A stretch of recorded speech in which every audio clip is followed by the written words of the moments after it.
IITJ means 2025 का question कहता है कि compare the boiling point of the given solution. Solutions के अगर बॉइलिंग पॉइंट ज़्यादा चाहिए तो एलिवेशन इन बॉइलिंग पॉइंट भी ज़्यादा होना चाहिए, और एलिवेशन इन बॉइलिंग पॉइंट होता है I into KB into molality.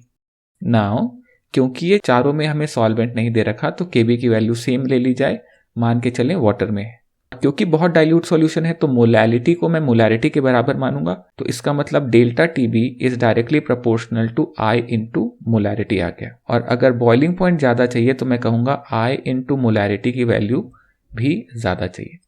तो NaCl पहला जो सॉल्यूशन है इसमें देखिए NaCl आयोनाइज होगा Na प्लस Cl माइनस में, तो N की वैल्यू हो गई 2 और अल्फा हो जाएगा 1, तो I की वैल्यू आएगी 1 plus N minus 1 into alpha, यानी कि 1 प्लस 2 माइनस 1 इंटू 1, और ये हो जाएगा 2।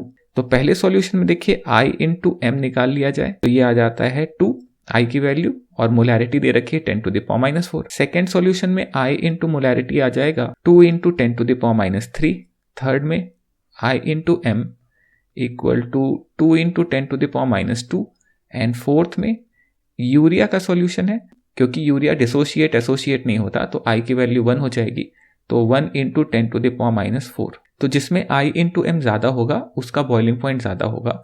तो सबसे ज़्यादा देखिए थर्ड में है, देन सेकेंड, देन 1 एंड सबसे कम फोर्थ। तो ऐसा एक ही ऑप्शन है, तो ऑप्शन आ जाएगा second, and second will be the answer.